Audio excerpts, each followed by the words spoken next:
বাংলাদেশে বেনামি না হওয়াটা এটা আমাদের জন্য একটা বড় ধরনের অভিশাপ ছিল। 2000 সালের প্রথম দিকে সারা বিশ্বে কিন্তু চিংড়ি উৎপাদনের একটা ট্রান্সফরমেশন হয়। কারণ তখন কিন্তু মনোডন, যেটাকে আমরা আপনার বাগদা চিংড়ি বলি আমাদের দেশে, যেটার ব্রুডগুলা মূলত ডিপসি থেকে কালেকশন করা হতো। Because of the ecological imbalance in the environment, deep sea থেকে কিন্তু গুড হেলথ ব্রুড কিন্তু খুব সহজে মিলত না, যার কারণে there was an pre existing virus into the brood fish. এবং অ্যাজ এ রেজাল্ট যারা চিংড়ি প্রডিউসিং দেশ যেগুলো ছিল তার মধ্যে বাংলাদেশও একটা ছিল আপনার এই মনোডন প্রোডাকশনের জন্য, বাগদা চিংড়ির জন্য। বিশেষ করে সাউথ আমেরিকাতে, আপনার চায়নাতে, থাইল্যান্ডে যারা রিয়েল চিংড়ি প্রোডাকশন করতো, তারা কিন্তু সবাই কিন্তু দেখেছে যে এটিকে সাস্টেন করতে না পেরে তারা কিন্তু বেনামি বা হোয়াইট শ্রিম্পের দিকে কিন্তু তারা ট্রান্সফর্ম করে। এবং বাংলাদেশ এটিকে কমপ্লিটলি ডিনাউন্স করে। আমার মনে আছে 2004-05 সালের দিকে, 6 সালের দিকে আমি personally through my organization, even with collaboration of Khulna agriculture university, মন্ত্রণালয়কে হাতে পায়ে ধরেছি। আমরা নিজের টাকা ইনভেস্ট করেছি to do all kinds of feasibility research, যে বেনামি করতে হলে আপনার দরকার হচ্ছে স্পেসিফিক প্যাথোজেন ফ্রি ব্রুড, যেটা এখন পর্যন্ত দ্য বেস্ট সোর্স হচ্ছে আমেরিকার আপনার হাওয়াইতে। So I personally invested my own money to travel to আপনার কী বলে আপনার বেনামি হাওয়াইতে। হ্যাঁ, একাধিকবার গিয়েছি আমি। অল দ্য 4 আইল্যান্ড, আপনারা জানেন হাওয়াইতে অনেকগুলো আইল্যান্ড আছে, তার মধ্যে মেজর 4টা আইল্যান্ডে তারা এই ধরনের ব্রুডগুলো প্রোডাকশন করে because of the ecological advantage.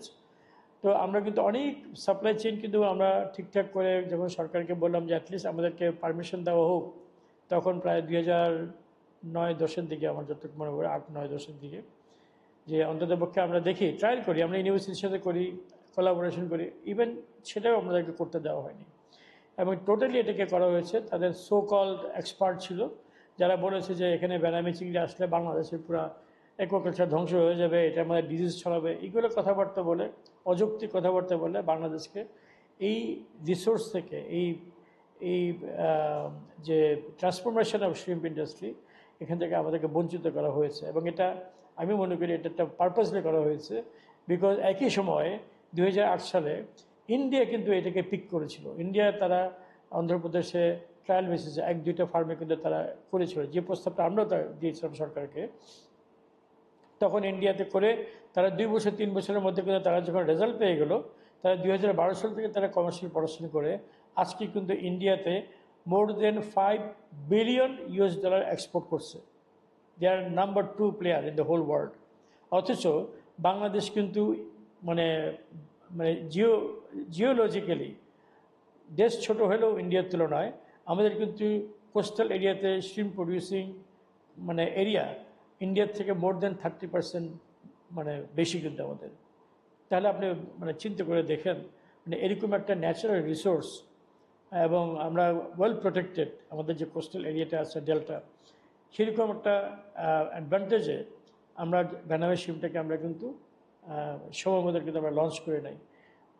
যদিও এখন সরকার গত কয়েক বছর আগে এটার অনেক দিন পরে, অলরেডি যখন মার্কেট ক্যাপচার হয়ে গেছে, আমাদেরকে যখন দেওয়া হলো, সেখানেও আমরা দেখলাম যে যারা এই সাবজেক্টের উপরে পারদর্শী, যারা এখানে প্যাশন আছে, যারা কাজ করতে চায় বা করেছে, এই ধরনের কাউকে কিন্তু আসলে দেওয়া হয়নি। যার কারণে এখনও কিন্তু আমরা বেনামি প্রোডাকশনে কিন্তু কোনো আলোর মুখ দেখি নাই। তো আমার মনে হয় যে বেনামি চিংড়িটাকে এখনও যদি বাংলাদেশ পিক করে সিরিয়াসলি, সেখানে যে সরকার পলিসি সাপোর্ট করে এবং কিছু বেনিফিট দেওয়া হয়, সেক্ষেত্রে কিন্তু বিশেষ করে আপনার হ্যাচারি, যেখান থেকে আপনার পোস্ট লার্ভিটা প্রোডাকশন হবে, এই হ্যাচারিগুলো কিন্তু আপনার স্পেসিফিক প্যাথোজেন ফ্রি হ্যাচারি হইতে হবে, যেই সে কিন্তু হ্যাচারি করলে হবে না। এখানে যদি স্ট্রিক্ট রেগুলেশন করে হাতে গোনা 2-4 জনকে যদি হ্যাচারির পারমিশন দিয়ে এটাকে যদি করানো হয়, যারা এই ব্যাপারে নলেজ রাখে, আমার বিশ্বাস যে within 5 years Bangladesh will be one of the biggest global player ইনশাল্লাহ।